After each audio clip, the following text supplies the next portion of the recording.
Good morning. I wanted to pop on because I am going to start Get Healing with me in 30 days, starting tomorrow, where I will be sharing a tip or a lesson to help you on your journey every day.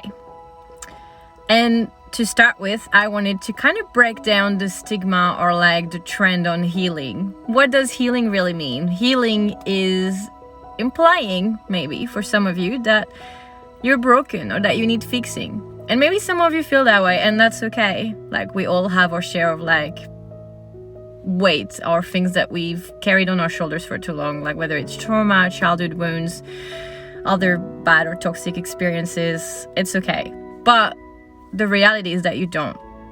Healing is coming back to yourself. It's embracing all parts of you, both light and shadow, aka good or bad, or they're not actually bad. They're just parts of you that you're hiding or repressing because maybe you're ashamed of them, or maybe you don't want to accept that you've got those inside of you, and they just want to be loved as well.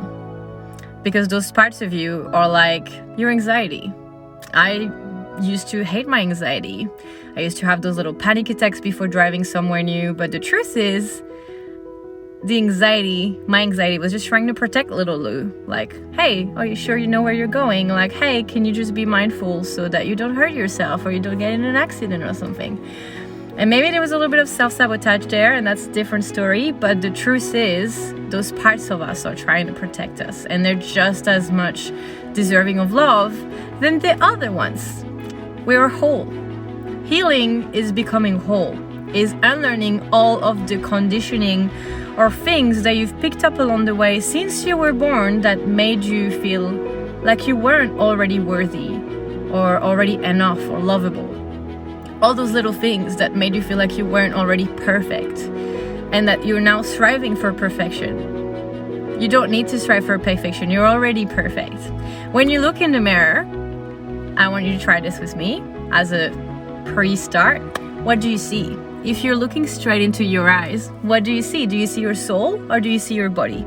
Because we are only spirits, souls, living in a body.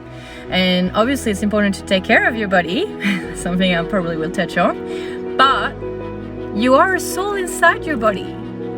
And when you look into your eyes in the mirror, usually you can get emotional, you can start laughing, you can get uncomfortable, you can think it's cringe. But the thing is, when you stay there and you just decide to stay there, you learn to embrace this part of yourself, all of you, and be coming back to yourself, coming home to yourself. All right, I'll see you tomorrow with my first tip.